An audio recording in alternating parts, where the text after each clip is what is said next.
Kami berdiri di sini khusus untuk memperingati tragedi Butong Ate yang ke-25 tahun, 23 Juli 1999. Hari ini 23 Juli 2024. Tragedi Butong Ate adalah sebuah peristiwa pembantaian warga sipil di Aceh, Blang Merandeh, Kecamatan Butong Ate, Kecamatan Nagan Raya oleh personal TNI Angkatan Darat pada hari Jumat 23 Juli 1999.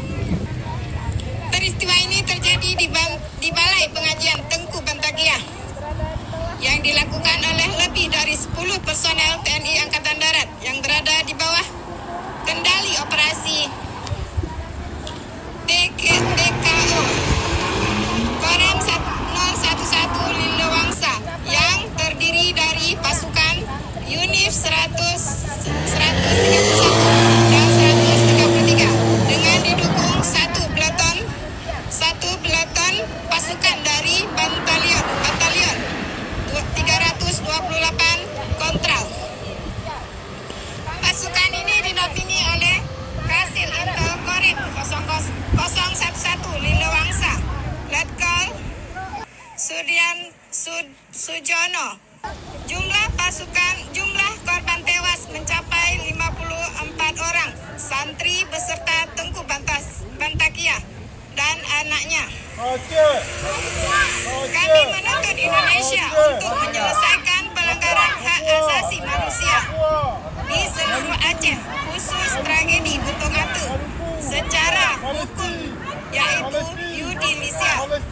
Kami diaspora Aceh di Eropa sangat mengharap kepada pihak internasional untuk turun tangan dalam hal ini seluruh pelanggaran HAM yang terjadi di Aceh. Dan kami juga menghimbau kepada segenap bangsa Aceh dimanapun berada untuk proaktif menuntut Indonesia atas semua kejahatan Indonesia terhadap bangsa Aceh. Aceh, Aceh, Aceh,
يلا